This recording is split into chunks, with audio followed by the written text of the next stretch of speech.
And we're live with Brandon J. Carr, who is now getting more familiar and comfortable with having the Super Art Fight Champion belt. How does it feel now? Is it starting to become like a second skin? It's a good feeling. It's a good feeling. I feel like we're having a strong second date now. We're really getting to know each other. I feel a connection. I think this might be the one. Okay. This particular show, that clearly was a knockdown, drag-out battle.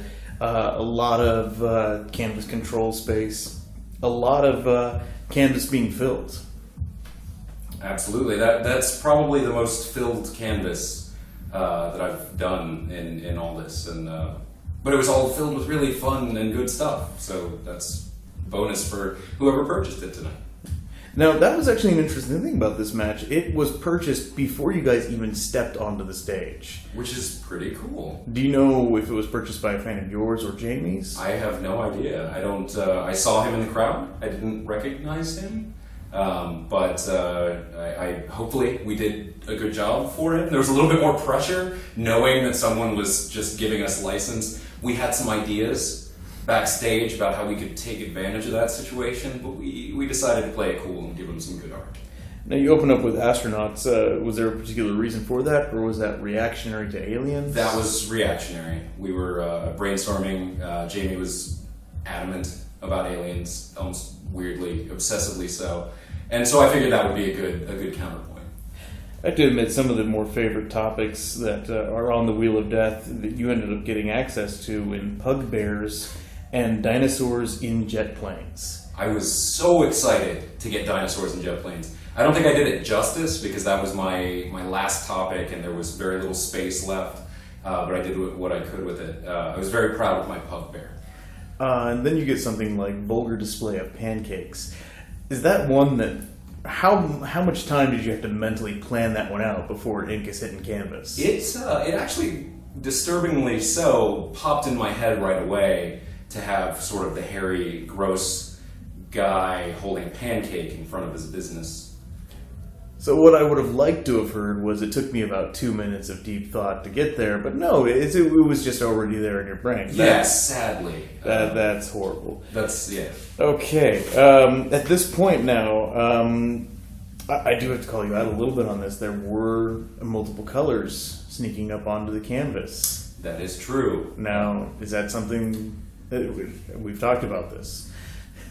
Now, I figured that for a couple reasons it would be okay. One, I knew for a fact that Jamie was also sneaking a blue marker on stage, and I shared.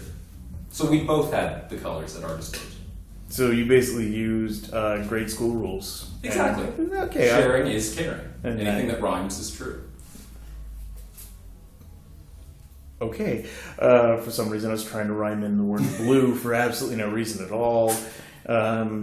But that would just be stupid, and we're clearly above doing stupid things. Oh, absolutely. As we are nothing but highbrow here. Yeah. I just wanted to... The respin was actually a tactic that was used by both you and your opponent tonight. It's not something that is known to the general audience, but that's actually a rule, is that artists get one respin per match. How crucial was your respin? It was great because I had no idea. It spun to the topic flabbergasted. Mm-hmm. I had no thoughts at all on what to do with that. Immediately in my head popped a little hairy man holding a pancake in front of his business. I don't know why. So I did the respin, which I didn't even know was a thing. So this is a good thing to keep in mind for the future.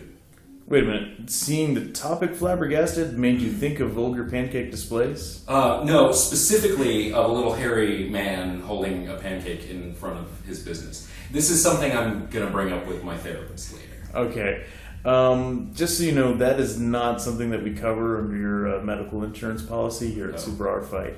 So make sure you use a fictitious name. Oh, of course. So we're here with Brandon J. Automobile, the medically insured champion of Super Art Fight.